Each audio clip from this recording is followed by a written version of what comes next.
Mighty Ape is Australia's entertainment and pop culture superstore with everything from movies, music, games, toys, books, hobbies and more. Mighty Ape is your one-stop shop for the things that matter most. They constantly have hot deals and exclusive promos. And if you visit their website on the click-through banner on fakechef.net's homepage, then your purchase will help support Good Movie Monday. Mighty Ape, Australia's entertainment and pop culture superstore. Good morning. Good morning. Good morning! Morning. Good morning. Good morning. You mean to wish me a good morning? What do you mean that it is a good morning whether I want it or not? Please go away. Let me sleep for the love of God.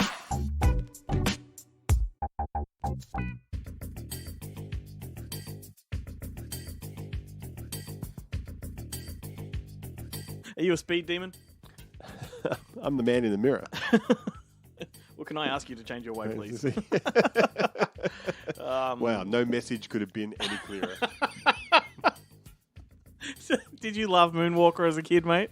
I never saw Moonwalker as a kid. I just thought it was an arcade game and a song. I was going to ask if it made any sense to you. No. It doesn't make much sense to Oh, me. and there was a computer game as well, Amiga 500, which I'm pretty sure was just the arcade game. But I had it on the Amiga 500. Oh, I never played that, but I love the movie. I still love it, but it's a trip. I don't know what it means, but it's a bit of a mixed bag of ideas. But I guess I'm using... Was Bubbles in it?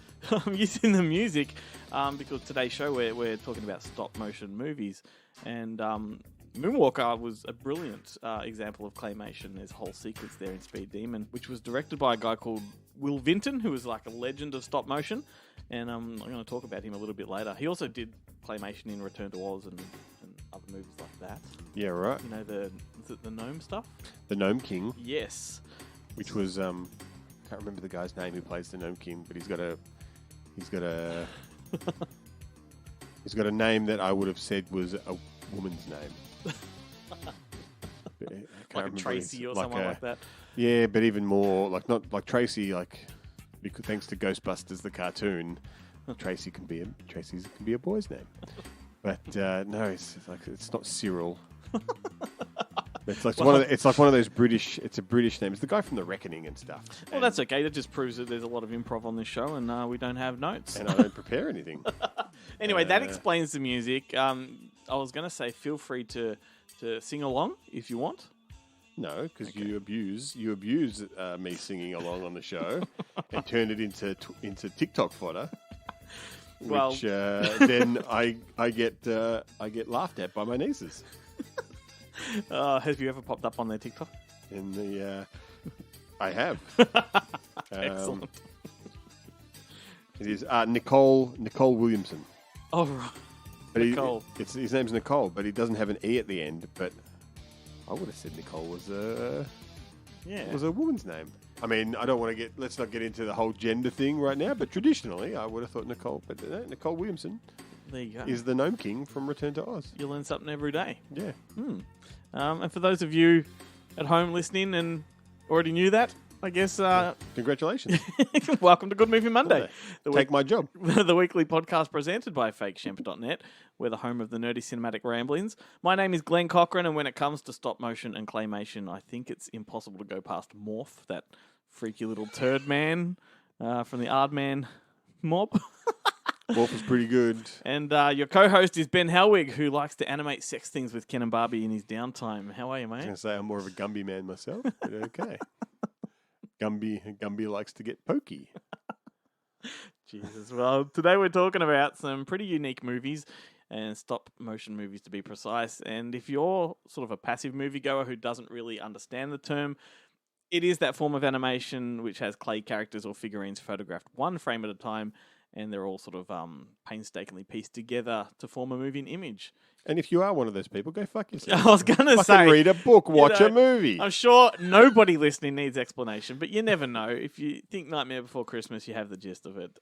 And the reason for today's theme is because the film screening at Monster Fest this Saturday night is called Mad God, or Phil Tippett's Mad God to be precise, which is a full-on stop-motion movie created by Phil Tippett, who is one of Hollywood's leading special effects wizards. Brace yourself, because the great man himself is coming up soon to chat all about that movie, and we're going to talk about his stuff in a bit too. But yes, Ben, Monster Fest kicks off this Thursday. Holy shit, mate. It's upon us. Bloody hell. I'm not ready. I'm not prepared. I've only got one shirt and 2 pairs of underpants. It's going to be weird.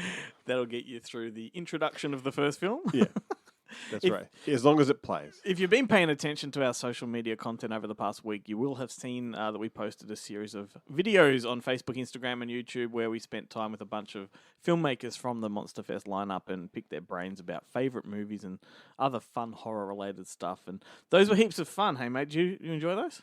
I did. I was told by a friend of mine that I looked like I was pissed. And I wasn't sure if he meant I looked drunk or just generally unhappy to be there, which was not the case on either point. I was like, I apologise for my resting bitch face. But for people out there who aren't from Melbourne, like we have just come out of lockdown and I'm always a bit slow off the mark. So I still have my lockdown beard and haircut.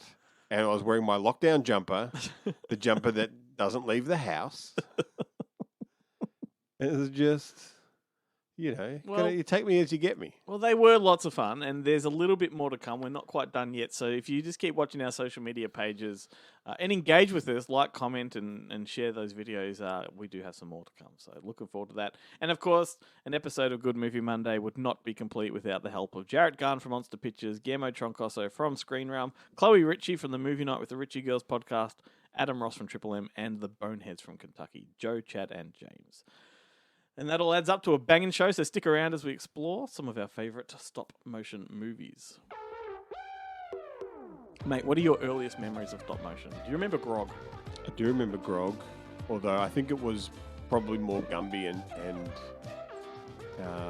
although, what was the other? Morph. Gumby and Morph were always pretty early, and then do you remember the penguins? Pingu?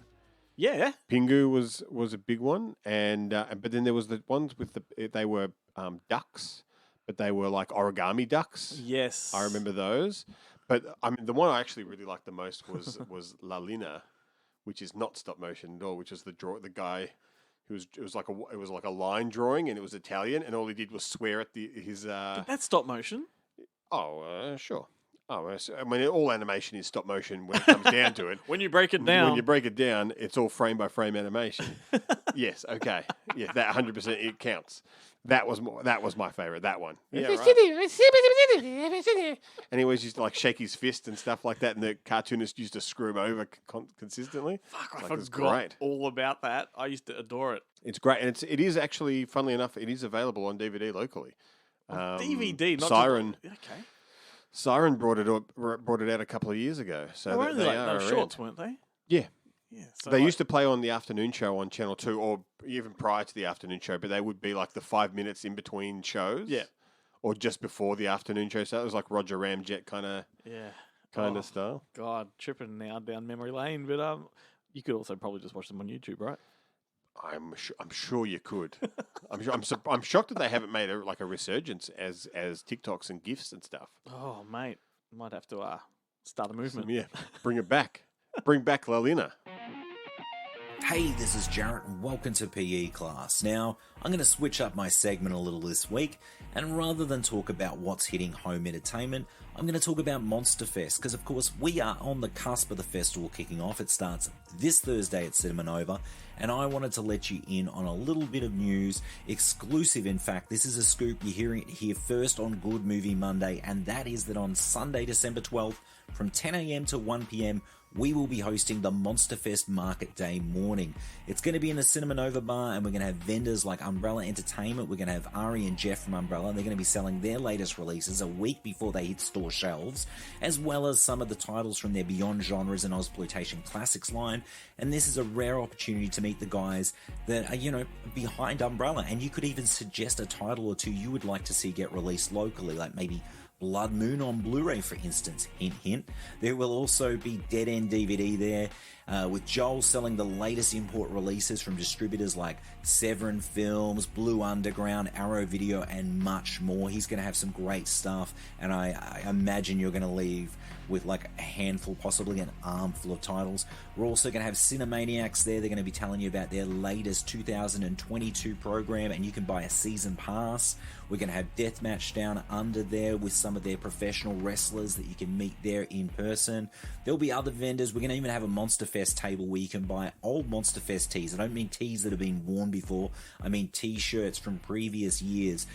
So we're going to be going through the archives and pulling them out and throwing them on the sale table at a discounted price. So it might be your last opportunity to grab one of those shirts that you may be missing or maybe need to replace because, you know, you've worn through it.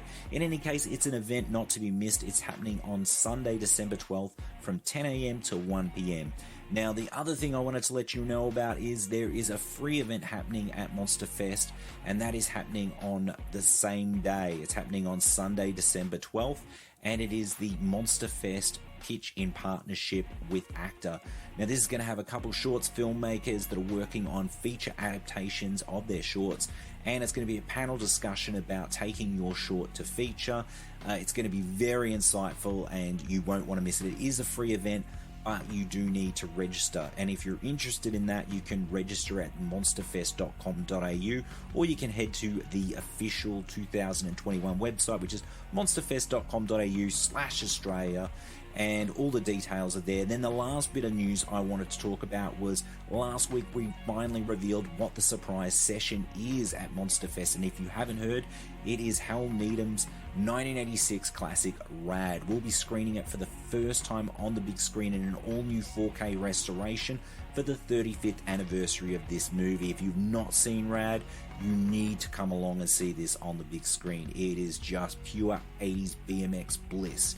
Anyway, that's it for me for this week. Until next time, stay physical. Well, as we were saying a moment ago, like stop motion has always been part of our lives. It's been part of mine from a very early age, and I'm thinking like all those awesome sequences on Sesame Street and TV commercials. Do you remember Louis the Fly and the Schmackos commercials? Yes, I do. Even the like Louis the Fly. I'm Louis the Fly. Do you know who the animator on those was? I don't know who the animator was. I know Bryce Courtney is the one who came up with it. It's He was the advertising man. Matthew executive. Holmes. No shit. Yes. Right. Yeah. And I'll show you photos of him doing the animation later. But it's he's the guy behind Legend of Ben Hall for people that don't who are not familiar with the name. Yeah. So Why didn't he make Legend of Ben Hall as an animated movie? he should make an animated movie. Yeah. He's good at it. Yeah, I don't know. But anyway, I just thought you'd get a kick out of that. Throughout my teen years too, stop motion was like huge because do you remember music videos by like 9 Inch Nails and Tool? Were you that guy? No. Okay. I remember the only one I remember was the Spawn. I think Tool had a Todd McFarlane animated. They did a series of music videos with like, you know, slug cocoon kind of creatures, and 9 Inch Nails, you know, their closer music video had like, you know, decaying beaten hearts and things like that. And yeah, it's a fucking cool medium, and that, you know, it lends itself to not only kid stuff but a lot of adult stuff. And yeah, when it comes to sort of picking a couple of movies for today's show, I definitely wanted to try and make it obscure like that. Get into some of the less kid friendly ones, I guess. I did not go in that direction. Well, ultimately, my second one, I did have to come back to family, but I went for one that's a bit odd. But anyway, I wanted to try and align it with Phil Tippett's Mad God if I could. Right. Let's just get cracking. I want to go with my first one. Do it. All right. This one's pretty fucking out there. It's a movie called Live Freaky, Die Freaky from 2006. Have you even heard of this? I heard about it when you texted me saying, I'm going to do Live Freaky, Die Freaky. And I said, well, I thought you were actually talking about The Freak. All right. I didn't read it correctly, and I was like, oh, Freak's a great movie. Well, this is an interesting one. It's Freaked. It was directed by a guy called Joe Roca, who is a guy known for revolving in and around the California punk subculture. And he has a really popular podcast. There you go. Does he? No, Joe Rogan does. It was a joke. Fucking hell. I have to take a sip of my tea to overcome that one. But this guy directed like a documentary about Green Day, all kinds of other music videos. It's just 20 minutes of them pissing on their fans. He's written trashy plays, and he's sort of well known in the 90s for having like a trashy novelty store that was called You've Got Bad Taste, and it specialised in kitsch material. And You've got bad. No, it's good taste, isn't that that's the Cramps line? Girl, you've got.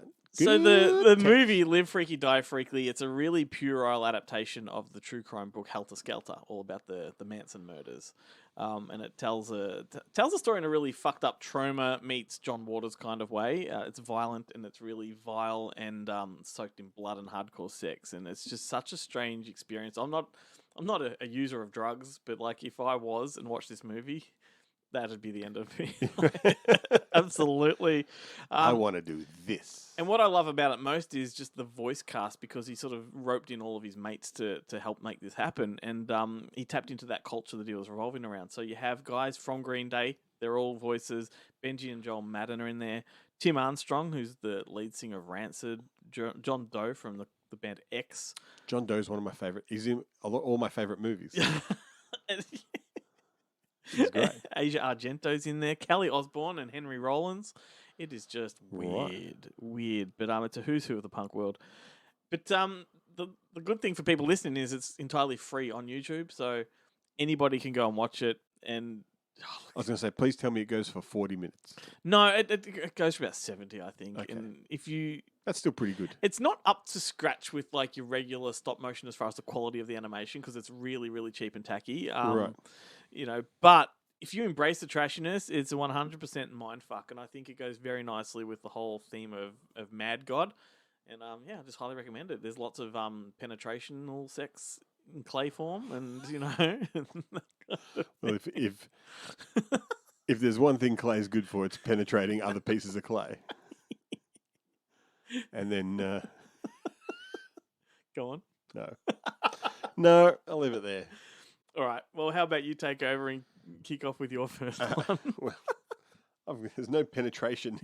There's no penetration in my film, which bothers me that I didn't go in that direction. I went in the opposite direction. The first one I went with when the idea of doing this as stop motion was floated, pretty much the first film I thought of, only because it just happened to be I happened to be thinking about it kind of at the time, was 2009's Coraline. Of course. Directed by Henry Selick, who is probably most famous for directing Nightmare Before Christmas, which is also a massive stop motion animation film, based on a story by Neil Gaiman, who I think it came out the same year or the year the project started, the year Coraline came out, kind of thing. Yep. And I remember my nieces. Like, I hadn't seen it. I watched it for this episode. I had not actually seen it, but my nieces used to be terrified of it. Oh yeah, for sure. Absolutely terrified. Like, I used to remember, like, they tell me, like, I knew kind of what would happen. So when I would go and see them, I put buttons on my eyes. I go, I'm your other Uncle Ben. And they would freak the fuck out. I love it. It was amazing. So I thought, look, I'm going to watch it. And I had the DVD, the old school DVD with the 3D version of the 3D glasses, and I put that on, and I stopped at about 20 minutes in because it was a total headache. So I just put it on the regular version, and it was pretty darn good. Yeah. It's a scary movie. It is totally a scary movie, and it's freaky the way all good stop motion really should be. Mm-hmm. And it's got a massive amount of kind of voice talent, which I find it so odd. Like, for me, I don't really like famous people doing voices in animated movies because the entire time you're just thinking... You're distracted. Yeah, it's them. Like, the couple I didn't like, Dakota Fanning is Coraline, and Terry Hatcher is the other mother and the mother in the movie, and I didn't notice. I didn't recognize either of their voices. That's kind of perfect too, because like she's not A-list celebrity and she's not known for these kind of roles. Yeah. You know, so it's kind of out of the box. Yeah. But the other ones, like Keith David, immediately, you know Keith David, Jennifer Saunders and Dawn French, but they kind of suited their roles pretty well. Ian McShane was the one that took me a couple of seconds to, like, I know that voice. But the French and Saunders thing too is that to American audiences they're not It that doesn't well mean known. anything. Yeah, it's just because we're one of the colonies. We're cultured. Yeah. And basically, if you haven't seen Coraline, basically the story kind of goes: Coraline and her family move to these Pink Palace apartments, and her parents are kind of incredibly work obsessed, and they basically neglect her. Her parents aren't very nice, to be honest. Coraline isn't very nice, but her parents aren't very nice either.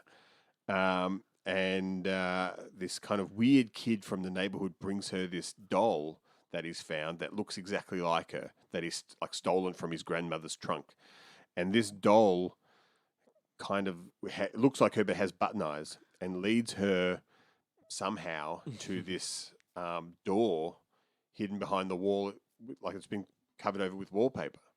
And she manages to open the door, and it takes her to this kind of parallel universe where her other mother and other father live, and they are like the spitting images of her parents, but except they've got button eyes, and they're completely engaged in her. Like that, the mother makes fantastic dinners. They live for her.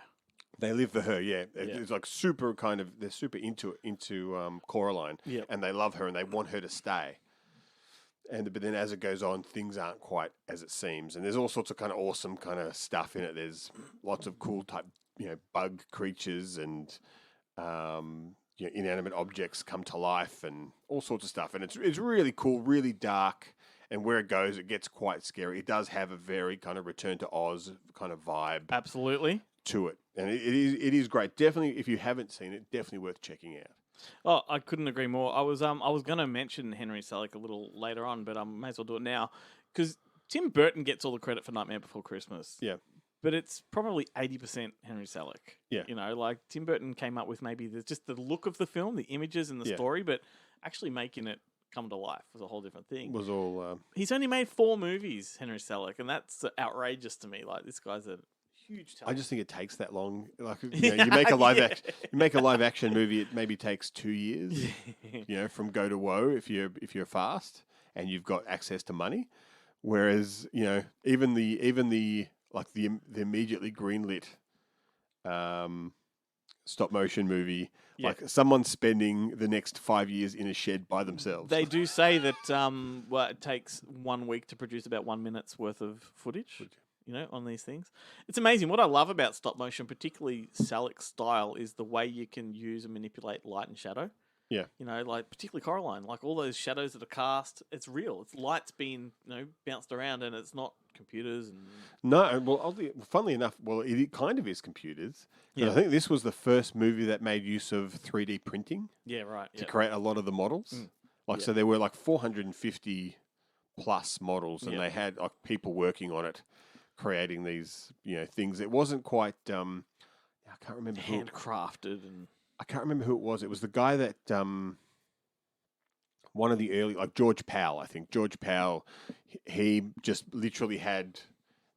There was no actual manipulation of the models in any of the George Powell kind of movies from the 30s and 40s. I think it was. He had like 50 different versions, and that was it. You got to interchange with one of them, and if the expression or the movement wasn't there, tough. That's what you had. Whereas this one, I think they mean it's similar, but they went all out with it. They just every possible variation of movement, and it is odd because it doesn't really look like a stop motion animation. It's a lot smoother than they usually are. Yep. It's the future of stop motion. It's the future. That's right.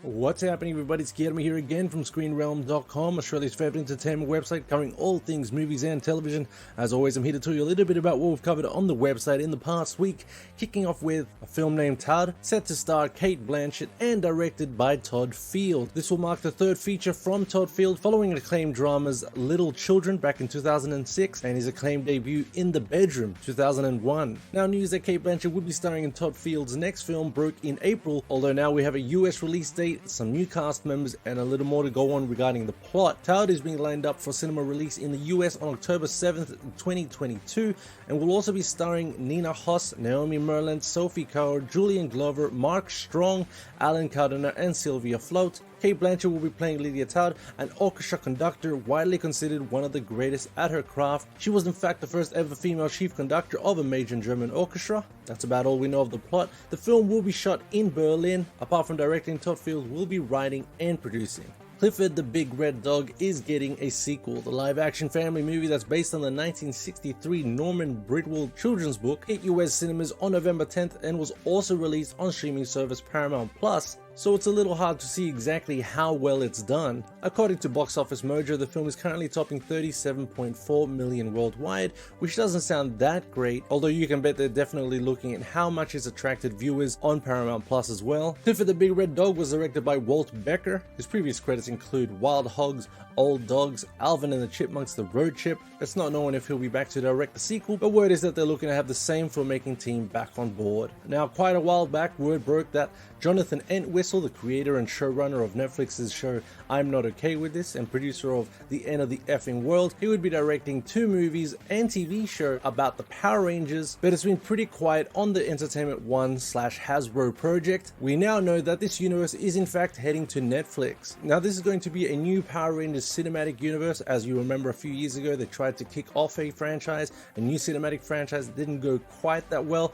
This is going to be another reboot. In an interview with Deadline, E1 president of Global Television Michael Lombardo had the following to say: "Since we set up Power Rangers with Jonathan, we pitched really a whole world approach. It's not just one show, it's shows followed by films, some kids programming. We have found a great writing partner for him. They are off. Knock on wood. Netflix is excited. We're excited. We hope to have some news soon." Regarding the films, there's not too much to go on, although word is that the first film will find the Power Rangers traveling back in time to the 1990s and trying to get back home. So that's certainly ripe for nostalgia there, considering the Power Rangers franchise began in the 90s. Now, in more Netflix news, if you're a fan of music group The Gorillaz, you're going to want to listen up to this. Gorillaz frontman Damon Albarn has said in an interview with Apple Music, "I'm at Netflix because we're making a full-length Gorillaz film with Netflix. We're having a writing session in Malibu this afternoon. It's really exciting to do that. It's something we've been wanting to do for a very long time. It's been going through so many incarnations. This Gorillaz doing a movie, honestly." Now, as you may know, this is a virtual band created in 1998. Singer-songwriter Albarn created it with Jamie Hewlett, an artist, and the band is famously depicted as animated members with their own fictional universe that plays out in their music videos. Now, Gorillaz' animated film has been trying to get off the ground since around October last year. Now it looks like things are finally moving ahead at Netflix. Not much else to go on, stay tuned on that. That about does it for me, guys. Be sure to also get to ScreenRealm.com for some of the latest reviews. I personally have reviewed Blue Bayou and The Card Counter. Blue Bayou I thought was an emotional, fantastic little film, even if it does wield quite a heavy hand. And The Card Counter is an Oscar Isaac film featuring a fantastic performance by Isaac. The film itself wasn't quite up to scratch. Go check out my reviews there. And you can also check out December streaming release schedules for Netflix, Amazon, Shudder, all that jazz. Thanks so much for having me, everyone. Catch you next week.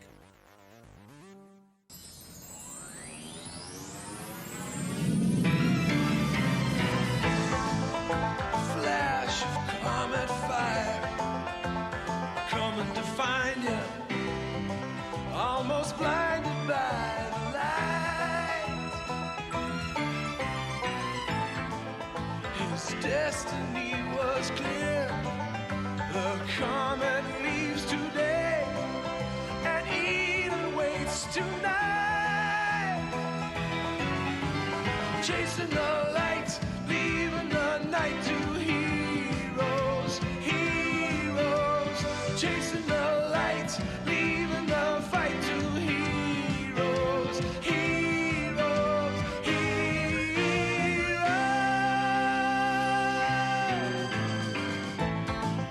We sail on through the night, soldiers of fortune, tell the story if we can.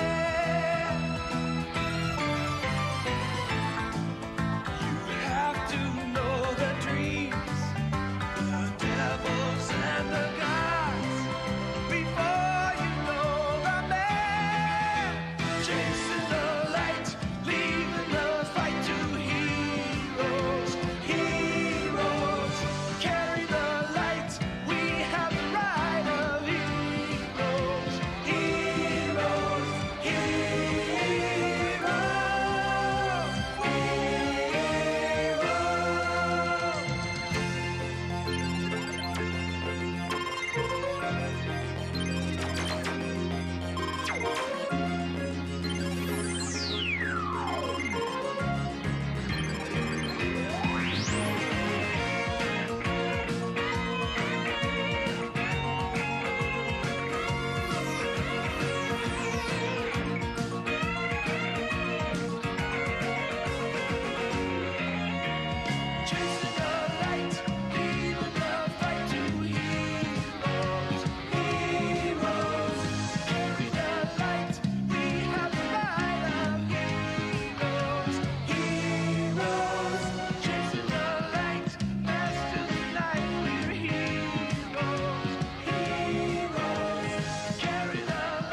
Heroes. That's by a guy called Billy Scream, and that song is taken from a 1985 movie called The Adventures of Mark Twain.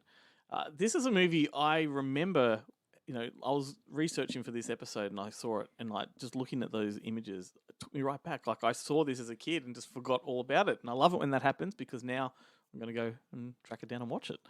But that's directed by the guy Will Vinton I was talking about earlier with that Michael Jackson sequence.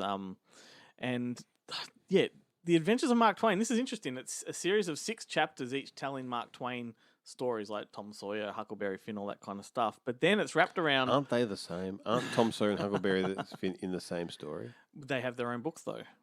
Yeah, right. Because I can't remember who is. Because when I was a kid, I always thought it was Tom Sawyer was Huckleberry Finn's sidekick. When I think in the books, it's actually the other way around. It is, but they have their story together, but then they have side books that go off on their own thing. Anyway, it's a whole nother episode, mate. But those are wrapped around a strange subplot that has Mark Twain as a little claymation figure trying to keep up an appointment with Halley's Comet, which was a big deal back in '85. Do you remember Halley's Comet? Do I remember 1988? Was it 1885? Did you say? No, 1985. I was going to say, it was a big deal in 1885, and I'm like, I don't know how old you think I am. Well, if I said that, I didn't mean to. No, but even 1985, I do remember it being a big thing, because it only comes around once every 50 years or something. Oh, more than that. I think it's 90 years 90 years, yeah. right. Yeah. Do you remember where you were at the time? Because this was, for me, it was like everyone stopped what they were doing to see this fucking comment. No, I don't remember. Except for you. Okay. So what was I doing in 1985? No. Discovering my pee-pee? What's this? Doing, doing, doing. There's a claymation movie for you. More like a Jetsons cartoon, but yeah. So, Phil Tippett. There's lousiest segue ever. Special effects royalty, really. And if there's a documentary or behind the scenes video about Hollywood movies, he's in it. Wouldn't you say? His work does cross the mediums from stop motion to CGI, and to reel off some films he's worked on just to give you the scope and magnitude of who he is.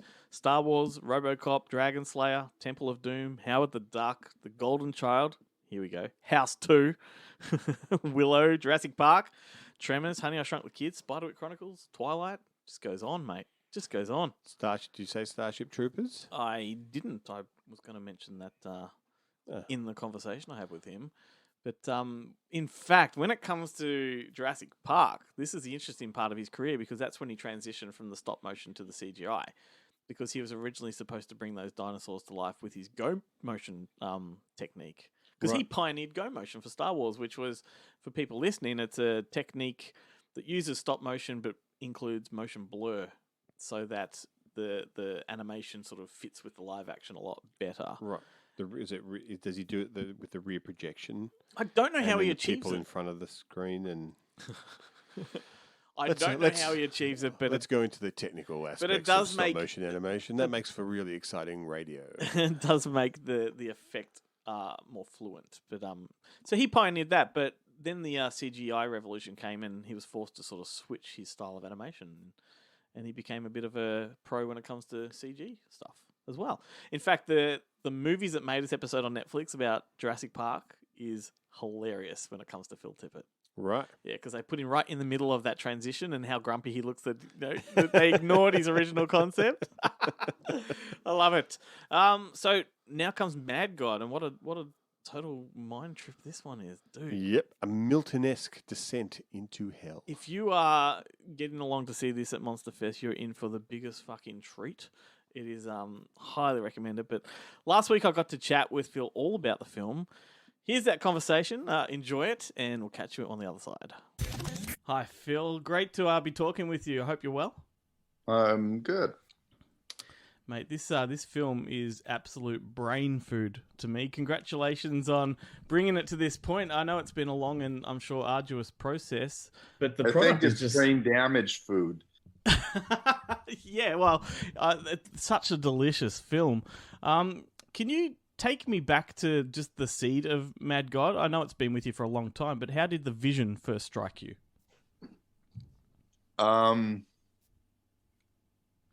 Well, years ago, it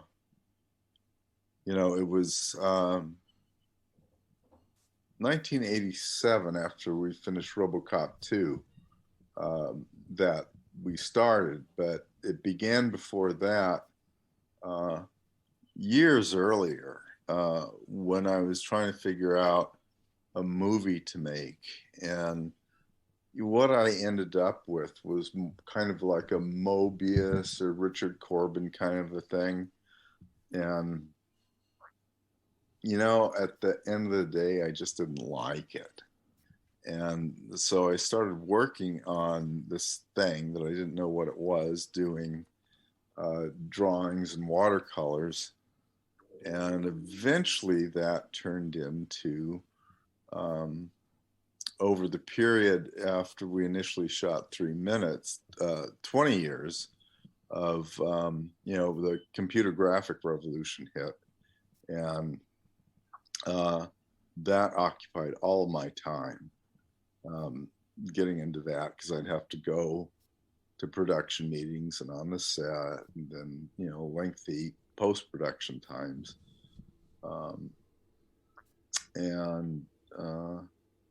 But in the evenings or on the weekends, I would, or if I was on location, I would draw storyboards or creature designs, and did that for 20 years, along with reading, Freud and Jung and Milton and Dante, and then, books on archaeology and paleontology, which I knew, and, human evolution. And I did that over a 20-year period. And my wife worked in the editorial department on Amadeus. So we would go out to dinner with Milos Forman. And I asked him, as a young filmmaker, what advice he could give me. And he gave me the best advice, which was, and this is way pre-thinking about Mad God. If you want to take a good shit, you have to eat well. And it was like, yes, of course. The more time you have to develop something, the better the thing's going to be. And so I had 20 years of eating well. and by the time, I was still working on the day job, but at my studio, I had trained other supervisors so they could go out and work on this stuff. And so that really freed me up. Has the project always remained like a point of passion for you? Did you ever lose interest along the way, or was it just always on your mind? Well, the word passion is an interesting one. And I looked it up in the dictionary, and it's from the Latin "patae," which means to suffer. That's what you do. That's what happens to you when you're doing something that you're totally involved with. There is a lot of suffering that goes on. My wife would be neglected, and I was just completely absorbed by this thing. And eventually I got lost and had a mental breakdown and had to go to a psych ward. And are you familiar with Jung's The Red Book? I know of it, but I'm not familiar with it. Yeah, so it's something that he did over about a 16-year period. And it's a beautiful book with, just immaculate, handwritten calligraphy and, amazing paintings.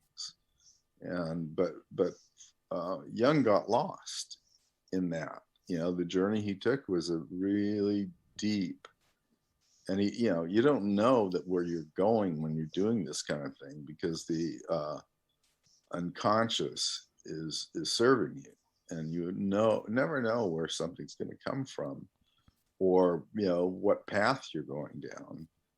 and I just got lost, and so did Young. And Young, his family pulled him out of it, and I imagine they sent him to a psychiatrist, and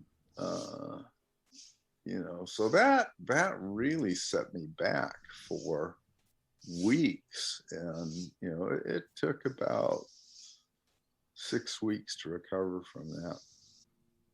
Right. Would you? I would say this movie's your magnum opus. Do you think it's the most proud you've been of a project? Oh, by far. Yeah. It's not many people have a life's work, and this one just sort of is precisely that. And stop motion in general just puts the biggest smile on my face, and I love it. Have there been any contemporary stop motion movies, of recent that inspire you? None. I was, I really loved Ladislav Starovich and Jerry Trinka stuff, but when it all turned into, The Nightmare Before Christmas and, all those movies, no, I was totally not interested in that. Or Pixar movies, I don't like, I don't like that. Well, I got really bored with the narrative 3-act structure, and I studied that for years, writing treatments and outlines, and it was just like I realized that formal kind of academic approach was extremely limiting. It was like putting you in a cage.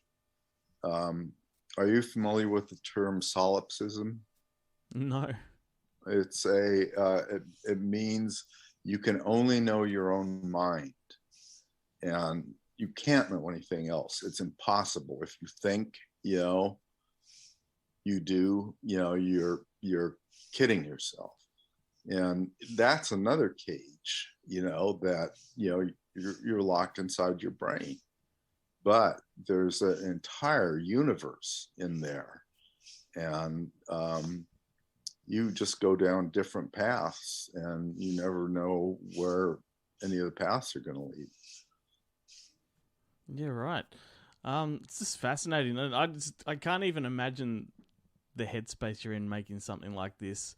And given all of the other projects you've done along the way, have there been any filmmakers in that time that have, I guess, influenced the direction the film takes or inspired you? Well, just to go back a bit,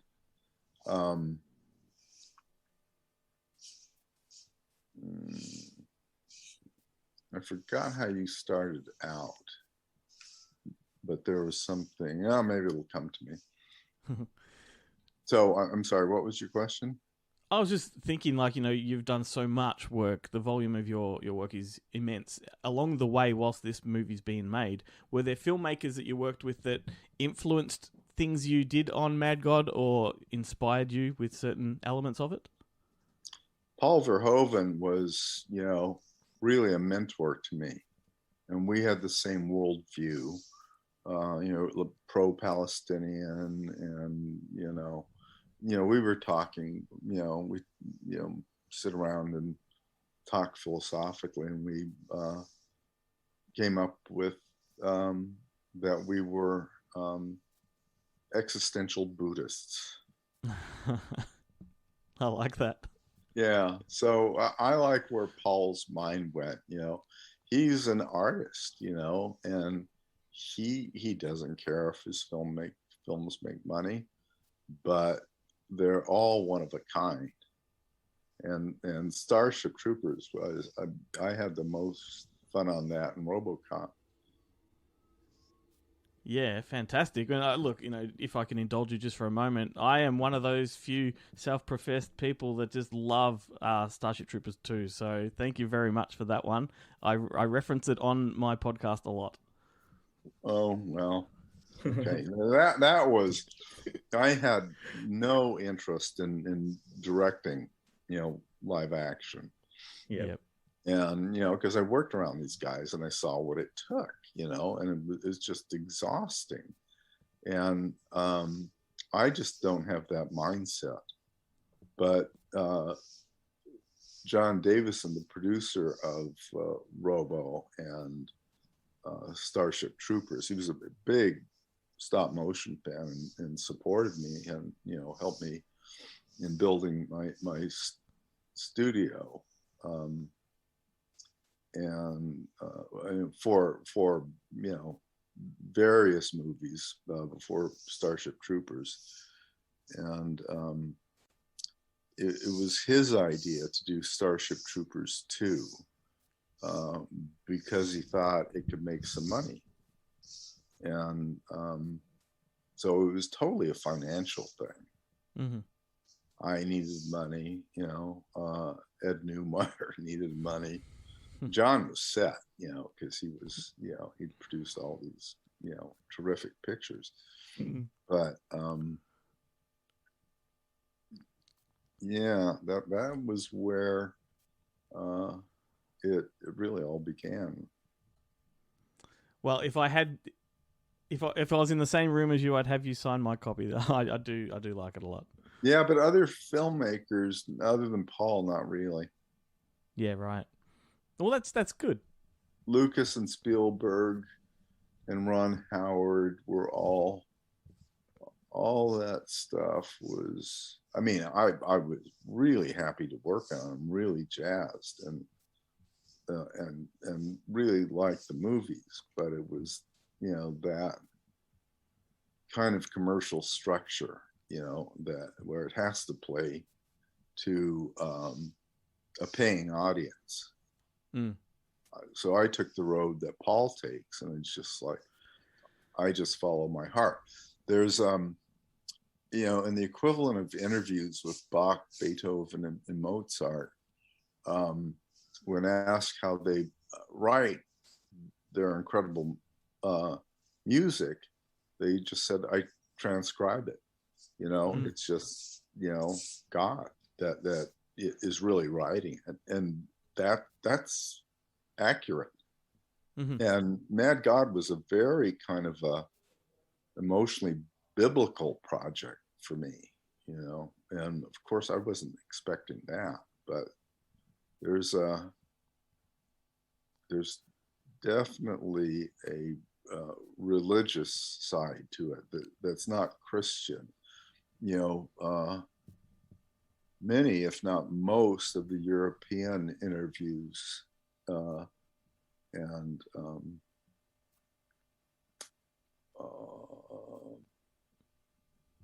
video chats were really aware of all the context, biblical.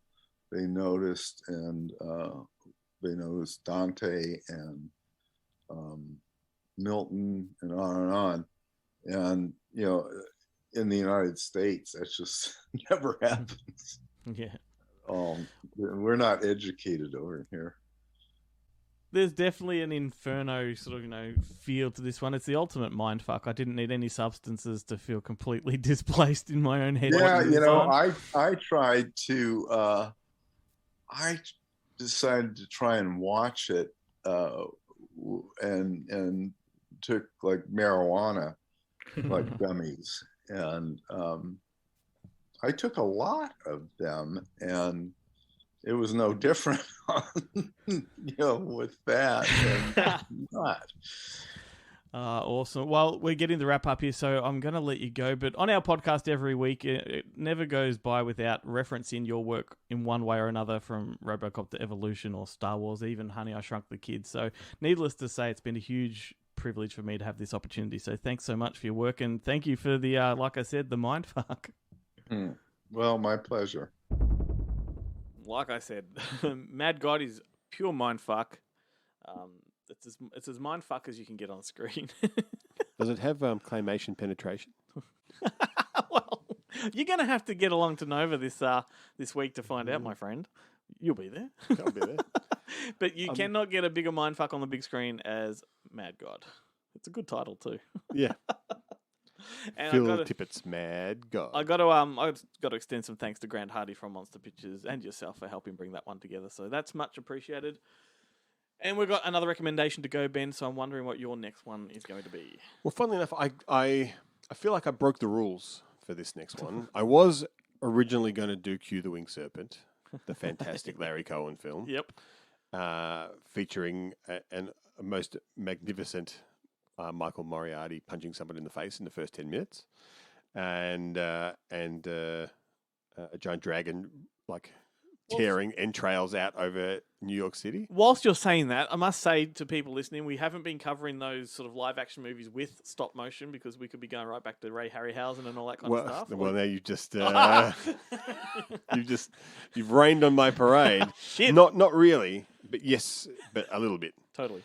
I was thinking about like doing some of those Ray Harryhausen movies. Yep. Like I do have a couple of them on Blu-ray, Jason and the Argonauts and whatnot. And then I remembered that there was a pretty good doco on Ray Harryhausen. And so I thought, I'm going to watch that instead. So, and that is what I'm going to recommend because it's a fascinating doco. It's called Ray Harryhausen, Titan of Cinematics from 2011. It's directed by Giles Penso, and it does feature the talking heads of greats such as Peter Jackson, Terry Gilliam, Tim Burton, James Cameron, John Landis, Ray Bradbury, Nick Park, Steven Spielberg, Steve Johnson, John Lasseter, and of course Henry Selick, and Phil Tippett. Yes, is also in there, and he's a bit of a live wire in this doco. He's great. And it is it pretty much charts the whole of Harryhausen's career, and it goes right back to the start from when he was working for the guy's name. I mentioned him just before. Anyway, he did like Mission to Mars and all that sort of stuff. But starting like working for him and then kind of branching out and then doing all of the Sinbad movies and then the Jules Verne stuff and the H.G. Wells stories, Mysterious Island, and up until then doing Clash of the Titans and Jason and the Argonauts and all that sort of stuff. It kind of goes through, it charts his entire career, and it's, and he's actually in it. Harryhausen, through archival interviews, and I feel like he must have sat for it, but in my head, how old can Ray Harryhausen be? Well, he died not long ago. He's in it, and it goes through everything, and they show like this phenomenal kind of behind the scenes footage of movies that you would have thought they never would have had. Like they would have been shooting this behind the scenes on Super 8 or 16mm film kind of thing. To have that foresight to actually document things back then was just incredible. And it shows how they did a lot of this stuff, which is amazing, absolutely amazing. Why do you think they did that? Do you think that was for sort of studio insider stuff so they could keep tabs on production? Do you think it was so that they could train new people? No, I think it was Harryhausen. I think that's what a lot of those guys who were doing a lot of the technical stuff like that did, because it was how they learned. Well, that's what I mean, for educational purposes. But I don't think for anyone else. I think it's just for them. It's just like, how did we do that? Like, what was the process, and how can we improve on it later? Yeah, because no one else cared. Like, there's actually a part in the doco where they talk about how the technically the directors of these films, they didn't like Harryhausen being on set, and they didn't know why he was there, like why he was there, and they thought he was just getting in the way of their telling a story. And he's like, but and they do make the point that sure, maybe somebody else actually did direct Jason and the Argonauts, but really Ray Harryhausen did. So documenting would have been the sort of the equivalent to a writer dictaphone in.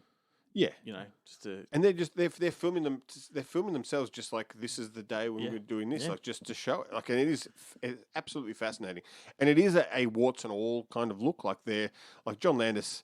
The best of times can be pretty acerbic, and he certainly does. Admit that not all of the Harryhausen films are magnificent. Like there are good ones and there are bad ones. Yeah. And stuff, and it is a pretty kind of thorough documentary, a pretty fascinating one, definitely worth checking out. Awesome recommendation. Caught me off guard with that one. Didn't even think to go there, but I'm glad you did. Tell you what, Henry Selick keeps getting brought up a lot on this show, and I guess that makes sense when it comes to stop motion. It's either Phil Tippett or or Henry Selick. Maybe we should get him on the show. Oh God, wouldn't that be great? Like for contemporary, stop animation, that's the way to go. So I'm going to go with another one of his, and people automatically associate The Nightmare Before Christmas as sort of the godfather of stop motion in a contemporary way. But I want to talk about the follow-up project they did, Tim Burton and Henry Selick made in 1996. Hugely underrated and mostly forgotten Roald Dahl's James and the Giant Peach. I thought you were going to say Corpse Bride. No. Corpse Bride, yeah. See, that's what happens when Tim Burton actually directs the stop motion. It's not quite as wonderful. Yeah. But few would agree with me when I say I think James and the Giant Peach is better than Nightmare Before Christmas. But is James and the Giant Peach better than the Fantastic Mr. Fox? Oh, we're going into very deep conversation when it comes to that. That's interesting, actually. I haven't thought about that. Let's return to that in a moment. Yeah. I mean, perhaps it's the different energy and like color palette of this one that speaks to me. Can you hear my stomach? Fucking hell. What is going on? But there's something about the frivolity of James and the Giant Peach that does speak to me. And the film's bookended by live action. So it does have about 20 minutes in total of live action, but the bulk of the film is sort of this wonderful stop motion. Anyway, the story, if you've read Roald Dahl, you'll know, it's about a kid named James who climbs into a gigantic oversized peach that's growing in the garden of his wicked aunties. And when he's inside, the movie turns into stop motion and he meets a bunch of insect characters and goes on a strange and magical journey through the sky all the way to New York City. And just like the book, it is a surreal kind of adventure, and the characters are just so intricate and delicious and wonderful. And I think that sort of, not only the animation brings them to life, but the voice cast. Joanne Lumley is one of the live action actors. Pete Postlethwaite and Miriam Margolyes is also part of the live action. But then when you cross over into the animated stuff, you've got Susan Sarandon, Richard Dreyfuss, David Thewlis, and Simon Kello and Jane Leaves. Like that's a good cast. And I think Jane Leaves. How far has Jane Leaves come from being like a Benny Hill girl? That's your start. What's on your resume? Well, Benny Hill. Benny Hill chased me around in lingerie for 10 years. But I don't know. Like it seems to be a bit of a forgotten film. This one, I know, until Disney Plus came along, it was kind of difficult to come across. I feel like James and the Giant Peach as a whole, like of the Roald Dahl kind of oeuvre, it's a forgotten one because, it along with I would say Fantastic Mr. Fox and the Twits were the kind of lesser, it still bigger than Danny Champion of the World, which is possibly my favourite, or Ezio Trot, which is like much more of an adulty one. But the big ones were always Witches, BFG, Charlie and the Chocolate Factory, Charlie and the Great Glass Elevator, that kind of stuff. And then there were these second tier, much thinner, kind of shorter stories. Yep. So it's hard to know whether it's a lesser known film of a lesser known story. Yeah, totally.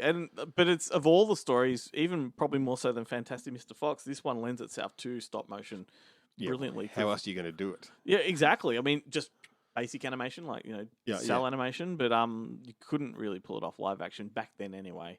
But it is a Walt Disney production, and like I said, was hard to come by, but now it's on Disney Plus and a few. I'm gonna have to check it out. Video on demand services as well. I do highly recommend it. But one thing I just wanted to recap on there is that Henry Selick, 4 movies only, like Monkey Bone being one of them. That is a movie that could have been something. It could have been. Well, you know what's funny about Monkey Bone? I don't know if you remember Neon magazine. I remember that. Yeah, it was one of my all-time favorite movie mags, and they used to have a section in it. Similar, I think Premiere did the same thing where they used to have these, what's coming up or what's doing the rounds now. And Monkey Bone was listed there and had been optioned, but the story that they had was completely different to the actual what the film turned out being about. And it is like the one that they had written about. Sounded fucking amazing. The film they made, not so much. Quite interesting to think about that the 2 lead actors in that one are both part of the whole Me Too movement. Is it Bridget Fonda? Is it Rose McGowan? I thought she's in it. So hang on, but it's Brendan Fraser, Rose McGowan and Bridget Fonda, right? I forgot about Bridget Fonda. Yeah. I was like, I didn't know she'd been Me Too'd. But I'm thinking, I'm thinking of the Danny Elfman's not like I that, mean, mate. yeah. I'm thinking of the poster. I think it was just Rose McGowan and Brendan Well, she Fraser. was the sexy shill, Yes. and I think Bridget Fonda's the the actual love interest. But anyway, I wasn't going anywhere with that. Just thought it was interesting. Let's do some more research on monkey bones, shall we? Monkey bone. Yeah, definitely. I'm not wrong. It is Bridget Fonda. John Turturro. Chris Kattan is in it. Giancarlo. His name's not Giancarlo. Giancarlo Esposito. I always thought it was Giancarlo. But thanks to the Far Cry 6 ads that are on TV all the time, I actually get to hear him pronounce his own name. You know, it's not how I pronounced it. Oh, Megan Mullally's in it. Bob Odenkirk. It's an all-star cast. Lisa Zane, my favourite Zane. Whoopi Goldberg. Who else have we got here? Anyone else I recognise? Hello and happy Monday, friends. I'm Chloe from Movie Night with the Richie Girls, a podcast that is 50% unnecessary swearing, 40% nostalgia, and 10% snort. And this week I got to relive a little bit of my childhood, which was really, really super fun. Now, stop motion was such a big part of my film and TV experience while I was growing up, and it only took this week to fully realise that. Wallace and Gromit was obviously huge at the time, and I even had a running joke with friends that was influenced by Wallace and Gromit.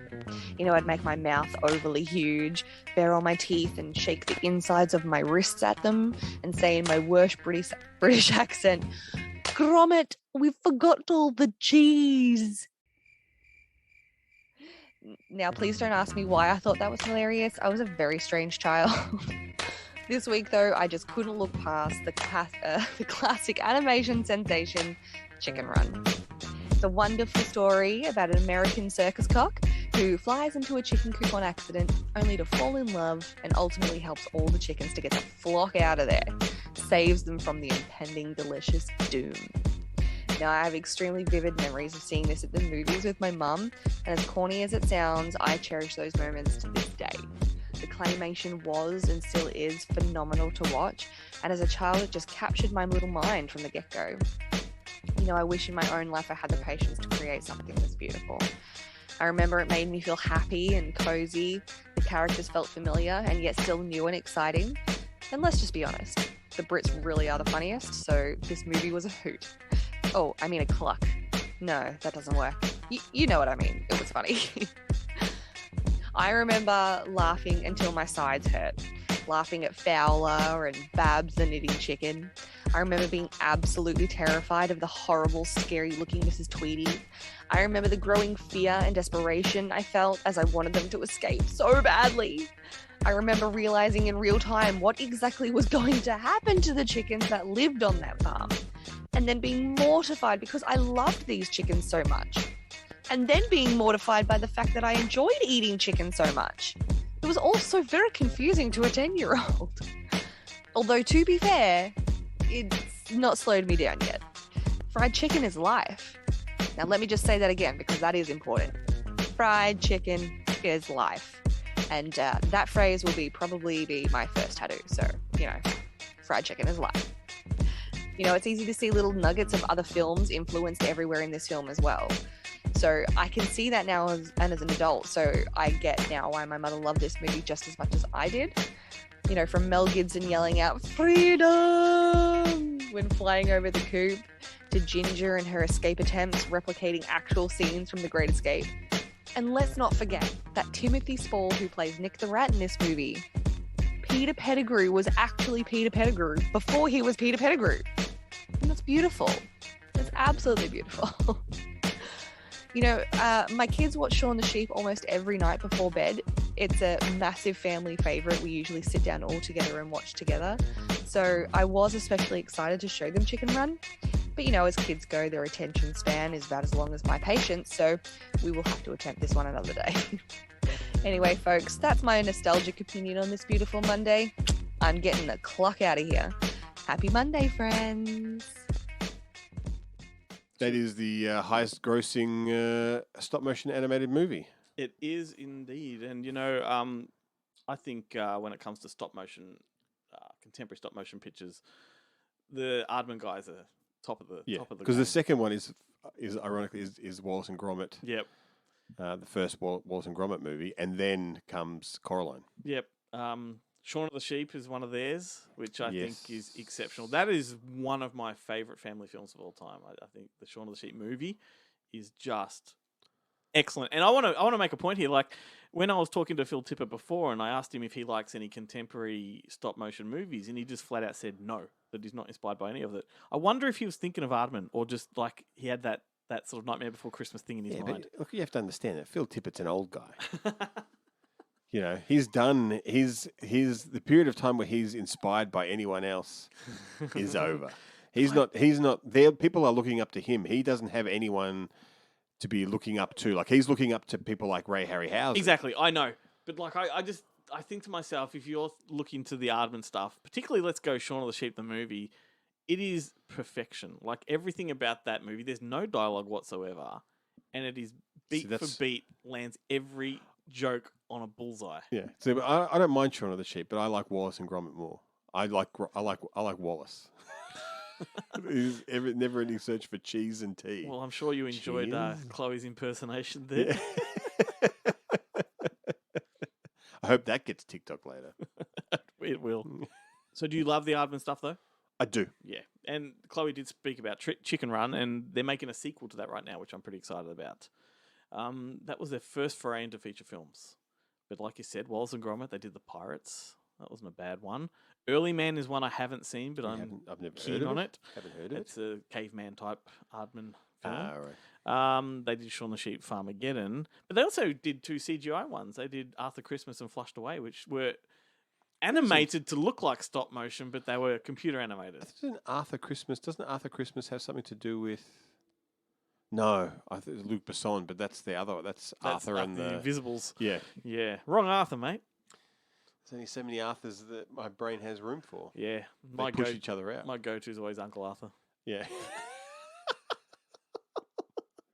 In my mind, though, if I think of Aardman, do you remember Creature Comforts? That's the one where they had like little interviews with cartoon characters, and like they were really serious adult answers. Yeah. God, it was funny. That shit's good. Anyway, I want to reference one more film just as a bit of a...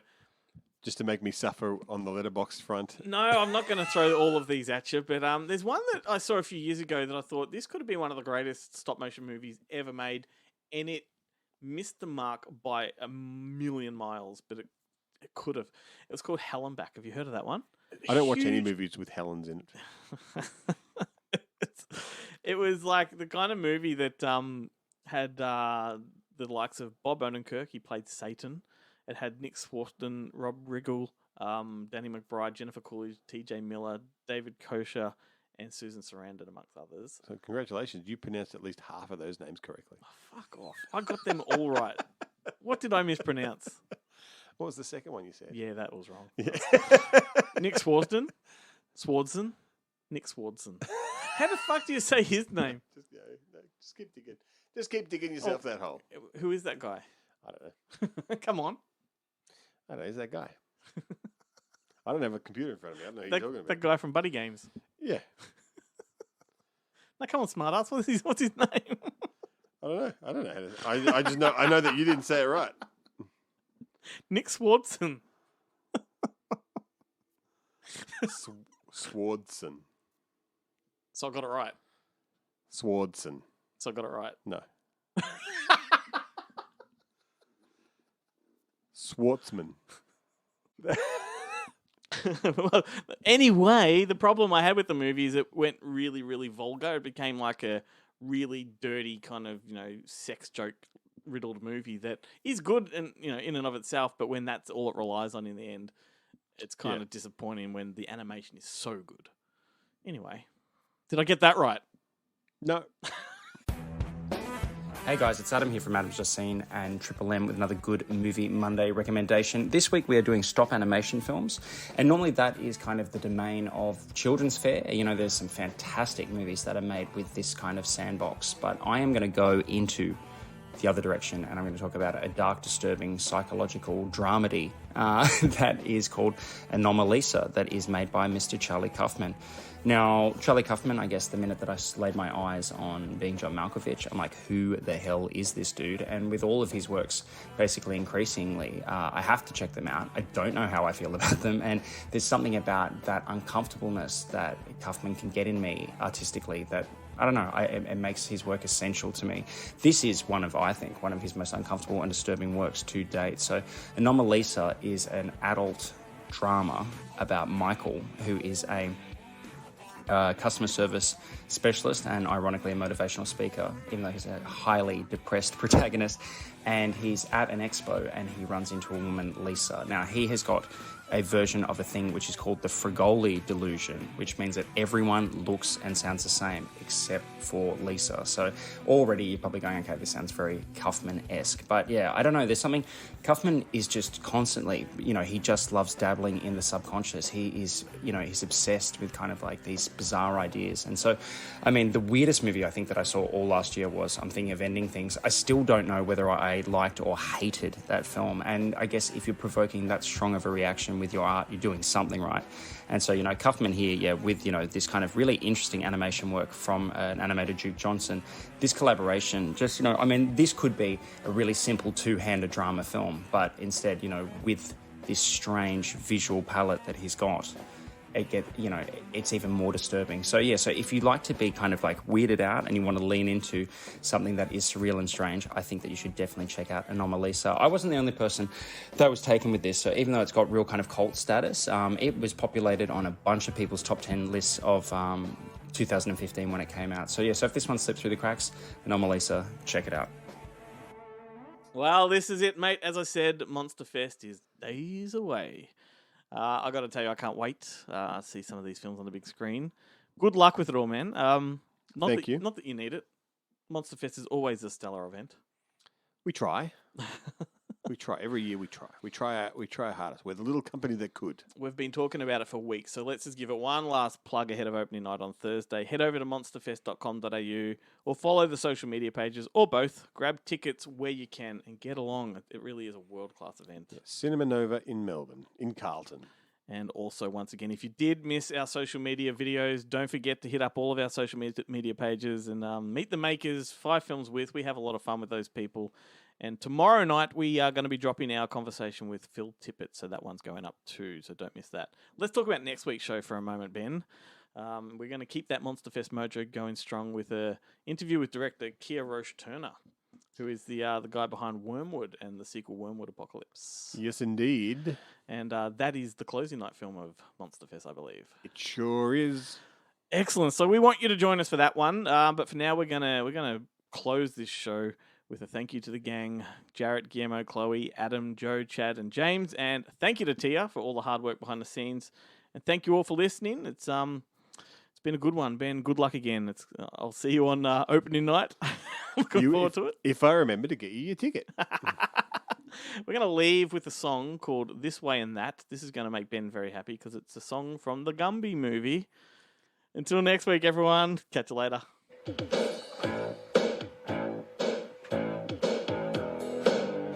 Here he comes, and there he goes, through bricks and through walls. First he's here, and now he's there. He's short, now he's tall. Look over there, I must be seeing things. He just popped out of the ground. He's kind of funny and wild all the time.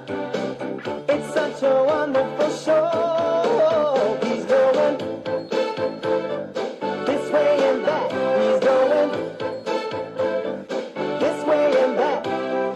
Sometimes he's thin and sometimes he's fat. He's going this way and that. Oh, how does he do it? He's up in the air. He's on a merry-go-round.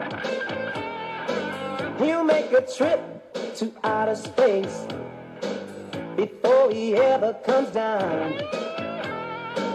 Turn on the TV, he's got a guitar. He made his own video. He's doing backflips and shredding the air.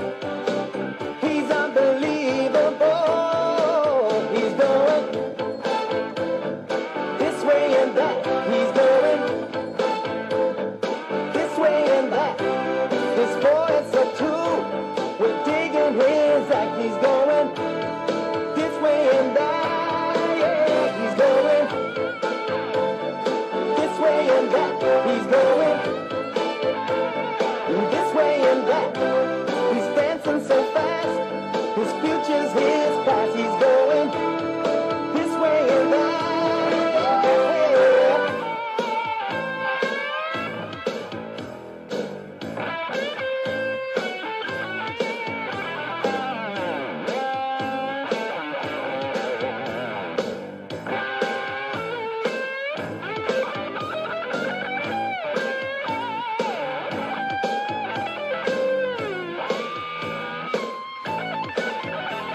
look up on the stand, he's leading the band, bringing in all kinds of cash, helping them lead it and stopping the greedy. This band's becoming a smash. He's going this way and that. He's going this way and that. He's doing magic. The whole place is packed. He's going this way and that, yeah. This way and that, he's going. This way and that, he's flying through the air and coming down flat. He's going this way and that, yeah. I'm the number playboy. This way and that, I'm a real acrobat. This way and that, he's going. This way and that, he's going. This way and that, watch him now.